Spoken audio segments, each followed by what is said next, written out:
There has been a record number of avalanche deaths this year across the Alps, and the reasons are complicated. This season we saw a lot of snowfall early on in the early winter, followed by weeks of fluctuating temperatures and minimal snowfall.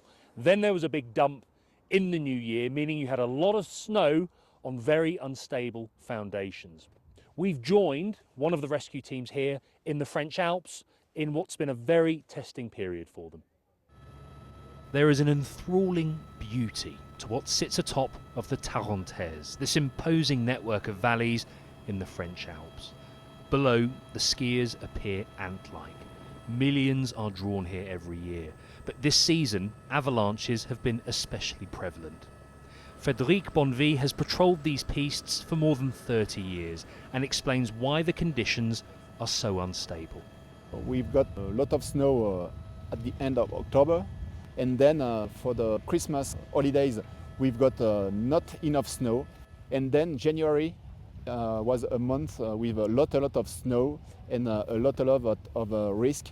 The foundations weren't sufficient to keep the snow on the mountain. Exactly. Regarde mon frère, ce qui se passe. Avalanche. And this is what's been happening. Le flippe grave là.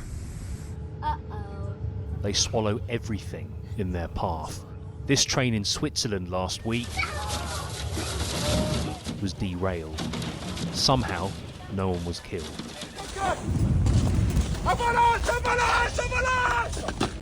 If you're trapped under as little as half a metre of compressed snow, it can weigh 1/4 of a tonne. The British make up nearly 1/3 of those skiing here. And it seems recent events are front of mind. There was lots of stories about avalanches all on our social media, so we're just feeling a little bit twitchy.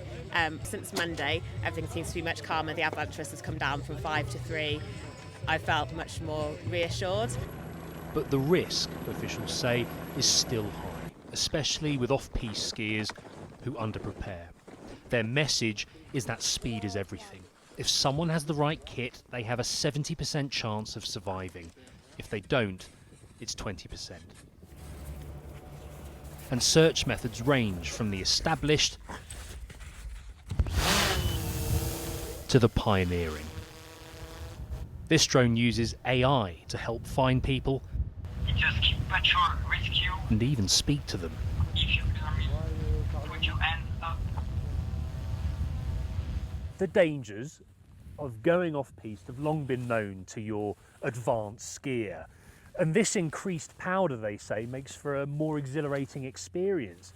But because it's the type of snow that is changing, the risk of avalanches is only becoming greater. Avalanche deaths have been high before. So while there is a consensus that climate change is playing a part, it's not yet clear to what extent. But human complacency has a role too. And for officials, one of these challenges is tougher than the other. James Waterhouse, BBC News, the French Alps.